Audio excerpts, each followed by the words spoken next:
5 भगवद गीता उद्धरण जो आपका जीवन बदल देंगे। हिंदुओं की सबसे पवित्र पुस्तकों में से एक श्रीमद् भगवद गीता हजारों साल पहले लिखी गई थी। मनुष्य के जन्म से लेकर उसकी मृत्यु तक के चक्र को श्रीमद् भगवद गीता में सुंदर ढंग से चित्रित किया गया है। जीवन पर भगवद गीता के उद्धरण बताते हैं कि मोक्ष की प्राप्ति का सूत्र मनुष्य का सांसारिक भ्रम से बाहर आना है। महान हिंदू धर्म ग्रंथ जो भारतीय साहित्य और इतिहास में सबसे प्रतिष्ठित कृति है, में कुरुक्षेत्र युद्ध में भगवान कृष्ण और अर्जुन के बीच संवाद शामिल है। इस संवाद के माध्यम से भगवान श्री कृष्ण ने संपूर्ण जगत को ज्ञान दिया। इन शिक्षाओं को अपनाने से व्यक्ति पूर्ण सुख और शांति के साथ जीवन जी सकता है। भीष्म पर्व महाभारत के उपनिषद का एक भाग है। भगवद गीता एकेश्वरवाद, कर्म योग, ज्ञान योग और भक्ति योग की खूबसूरती से चर्चा करती है। भगवद गीता के कई प्रेरणादायक उद्धरण हैं जिनमें हमारे सभी सवालों के जवाब हैं। महाभारत का युद्ध श्रीमद् भागवत गीता की पृष्ठभूमि के रूप में कार्य करता है। महाभारत के युद्ध में अर्जुन अपने परिवार का सामना करने से डरते थे। हम अपनी समस्याओं का सामना करने से भागने की कोशिश कर सकते हैं। जैसे अर्जुन धर्म से निराश हो गया था, वैसे ही हम निराशा और अनिश्चितता की स्थिति में फंस जाते हैं। इनकी तरह श्रीमद् भगवद गीता उद्धरण हमें अपने जीवन में सही रास्ते पर चलने और आध्यात्मिक मूल्यों की तलाश करने में मदद कर सकते हैं। श्रीमद् भगवद गीता के उद्धरण एक अच्छे और सार्थक जीवन के आचरण के केंद्र में रहते हुए विभिन्न मान्यताओं, मूल्यों और अनुशासनों पर चर्चा करते हैं। यह हमें भक्ति, लगाव, उद्देश्यों का टकराव, नैतिक कार्य और परिणाम, कर्तव्य की भावना और सही कार्यों के बारे में गलतफहमी सिखाता है। महाभारत के युद्ध से दिव्य भगवान कृष्ण द्वारा प्रस्तुत 700 श्लोक हैं। श्रीमद् भगवद गीता अपना कर्तव्य निभाने और ईश्वर में विश्वास के महत्व पर जोर देती है। यहाँ 30 सर्वश्रेष्ठ भगवद गीता उद्धरण हैं जो आपके जीवन को सही अर्थ दे सकते हैं। 1. इंद्रियों और इंद्रिय विषयों के संयोजन से प्राप्त खुशी हमेशा संकट का कारण होती है और इससे हर तरह से बचना चाहिए। 2. उस व्यक्ति को शांति का एहसास होता है जो सभी इच्छाओं को त्याग कर बिना किसी लालसा के अस्तित्व में रहता है और नश्वर अहंकार और उसकी मेरीपन की भावना से अनजान होता है। 3. जो कोई भी आध्यात्मिक अनुभूति के उन्नत चरण के लिए अपने दृढ़ संकल्प में स्थिर है और संकट और खुशी के हमलों को समान रूप से सहन कर सकता है, वह निश्चित रूप से मुक्ति का पात्र है। 4.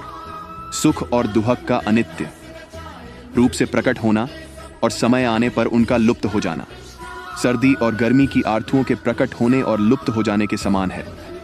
वे धारणा की भावना से उत्पन्न होते हैं और किसी को परेशान हुए बिना उन्हें सहन करना सीखना चाहिए। 5. खुशी मन की एक अवस्था है और इसका बाहरी दुनिया से कोई लेना देना नहीं है। 6. सहज विवेक के साथ, धैर्य से संतृप्त, आत्मा में लीन मन के साथ योगी अपने मन सभी विचारों को महसूस करते हुए धीरे धीरे शांति प्राप्त करेगा। 7. एक उपहार तब शुद्ध होता है जब वह दिल से सही व्यक्ति को सही समय पर सही जगह पर दिया जाता है और जब हम बदले में कुछ भी नहीं चाहते हैं। 8. मनुष्य अपने विश्वासों से बनता है। जैसा वह विश्वास करता है वैसा ही वह होता है। 9. वही मुझे प्रिय है जो न सुख के पीछे भागता और न दुख से दूर रहता है, न शोक करता, न लालसा करता है, वरन वस्तुओं को जैसे होता है वैसे ही आने जाने देता है। 10. जो सुख लंबे अभ्यास से मिलता है, जो दुख के अंत की ओर ले जाता है, जो पहले जहर के समान होता है लेकिन अंत में अमृत के समान होता है। इस प्रकार का सुख व्यक्ति के मन की शांति से उत्पन्न होता है। 11. संदेह करने वाले के लिए न तो यह लोक है, न परलोक और न ही सुख है। 12. तू उनके लिए शोक करता है जिनके लिए शोक न करना उचित है, तो अभी तू बुद्धिमान बातें बोलता है। बुद्धिमान न तो मृतकों के लिए शोक करते हैं और न ही जीवित लोगों के लिए। 13. भौतिक संसार में सभी सुखों की शुरुआत और अंत है, लेकिन कृष्ण में सुख असीमित है और इसका कोई अंत नहीं है। 14.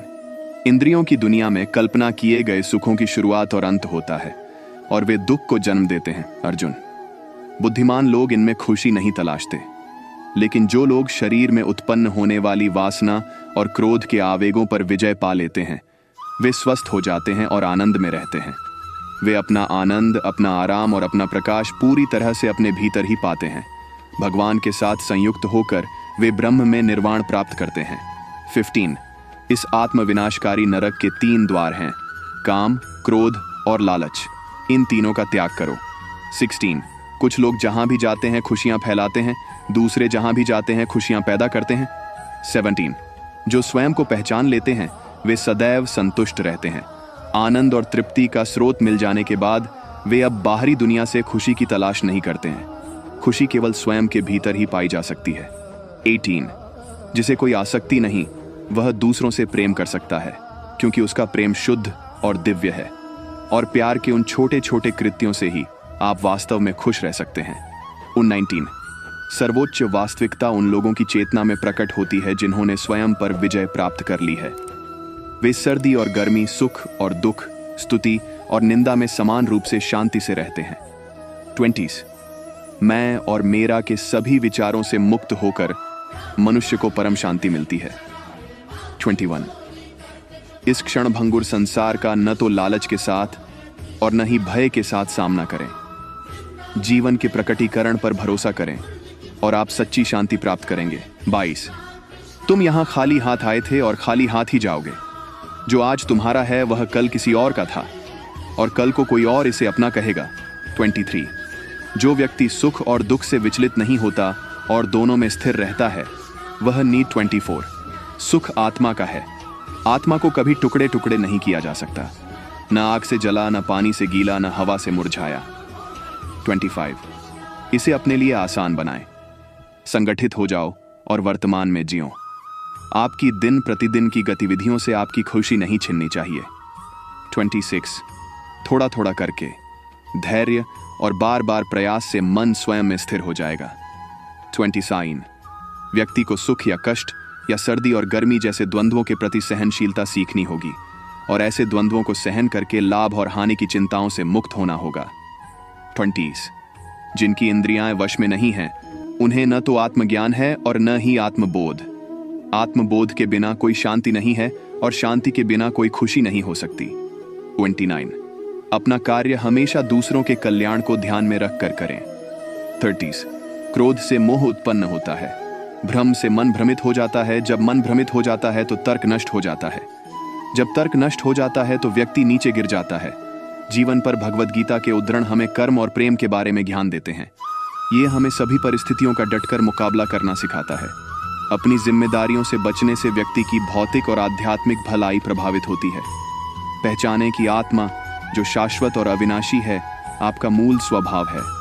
आत्मा का जन्मना या मरना असंभव है। तो फ्रेंड, ऐसे ही वीडियो देखने के लिए मेरा चैनल को सब्सक्राइब और वीडियो को लाइक जरूर कर देना।